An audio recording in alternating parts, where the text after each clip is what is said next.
Hello అందరికీ. నేను first time కందిపప్పులోకి మెంతెం కూరని వేసి పప్పు చేశాను ఈరోజు. కాస్తంత భయంగానే ఉంది లోపల.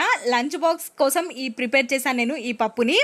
ఎందుకంటే లంచ్ బాక్స్ ఇస్తే వాళ్ళకి బాగాలేదనుకోండి ఇంటికి వచ్చి మరీ తిడతారు. కాబట్టి ఏది గుర్తుండకపోయినా మనం చేసిన లంచ్ బాక్స్ అయితే టేస్ట్ అయితే పక్కా గుర్తుంటుంది వాళ్ళకి. ఇంటికి వచ్చి బాగాలేకపోతే మాత్రం ఖచ్చితంగా తిడతారు. బాగుంటే చెప్పరు ఈరోజు బాగుంది అని చెప్పి. అలా ఉంటుంది మన ఇంట్లో ఉన్న వాళ్ళతోని. కాబట్టి నేను ఇలా చేశాను పప్పు. లాస్ట్కి టేస్ట్ చూస్తే మాత్రం బాగానే ఉంది కాబట్టి తినొచ్చు, ఇంకా ఏం ప్రాబ్లం లేదు అనిపించింది. అలాగే నా ఛానల్ని ఎవరైనా సబ్స్క్రైబ్ చేసుకునే వాళ్ళు ఉంటే సబ్స్క్రైబ్ చేసుకోండి. నా ఛానల్లో ఇలాంటి మరెన్నో చాలా రెసిపీస్ ఉన్నాయి. అలాగే ఒక్కసారి ట్రై చేయండి. మీకు ఎలా అనిపించిందో కమెంట్ సెక్షన్లో కమెంట్ చేయండి.